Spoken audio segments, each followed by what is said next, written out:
On aurait pu utiliser des images, bien sûr, vous avez compris, des icônes qui viennent du web, des choses qui viennent de Photoshop, d'Illustrator, pour les transformer en boutons pour dire qu'on passe à l'image d'avant dans le diaporama ou l'image d'après.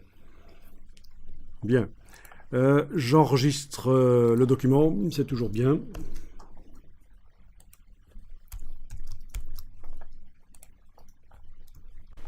Et on va paramétrer les boutons. Donc le bouton, la flèche qui va vers la gauche, va servir à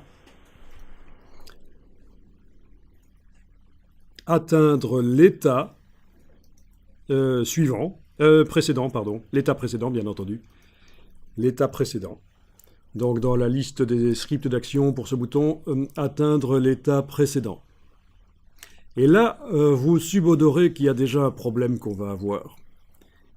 Parce que cette fonction fait partie des fonctions qui ne fonctionnent que sur le EPUB, donc les livres électroniques, et les sites Flash, le SWF, le Shockwave Flash.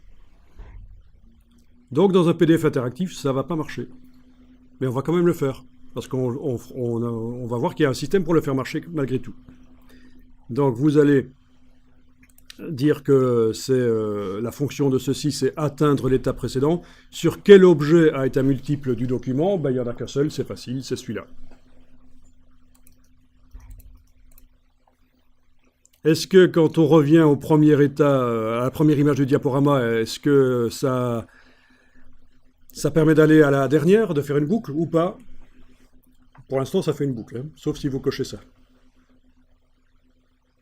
Bon, on peut le cocher, ça peut être bien.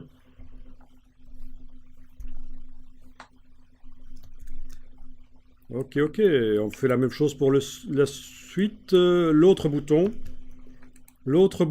sa fonction va être atteindre l'état suivant. Atteindre l'état suivant. Et là aussi, je vais dire qu'il arrête quand on est au dernier. Je ne fais pas la boucle, donc le diaporama a une fin et un début. L'objet est un multiple visé, il n'y en a qu'un seul, c'est facile.